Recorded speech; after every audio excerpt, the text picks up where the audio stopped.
ഇതാണ് ഹിന്ദുക്കളോട് എന്തെങ്കിലും ഒരു സ്നേഹം ഉണ്ടായിരുന്നെങ്കിൽ, ഹിന്ദുക്കളോട് എന്തെങ്കിലും ഒരു ആത്മാർത്ഥത, ഒന്നും വേണ്ട, ഒന്നും വേണ്ട. ഇതൊക്കെ ഒരു പത്രധർമ്മമാണ്.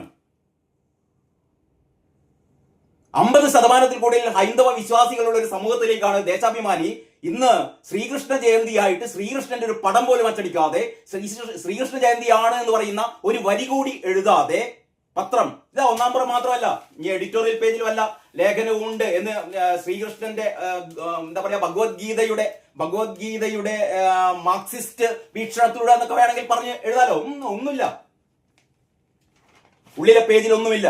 ഇതാണ് ഈ മണ്ടന്മാരായ ഹൈന്ദവ വിശ്വാസികൾ ഇപ്പോഴും ഈ പറയുന്ന ടോയ്ലറ്റ് പേപ്പർ കാശ് കൊടുത്ത് വാങ്ങുന്നുണ്ട് കേട്ടോ.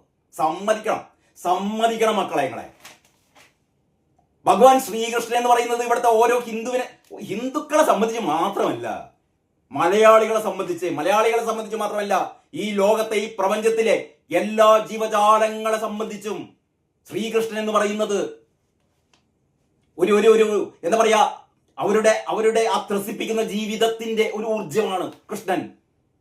നമ്മുടെ പരമമായ സ്നേഹത്തിന്റെ, കാരുണ്യത്തിന്റെ, സഹോദര്യത്തിന്റെ, പ്രണയത്തിന്റെ, ഇതിന്റെയൊക്കെ ഒരു ആൾ രൂപമാണ് ശ്രീകൃഷ്ണ ഭഗവാൻ എന്ന് പറയുന്നത്.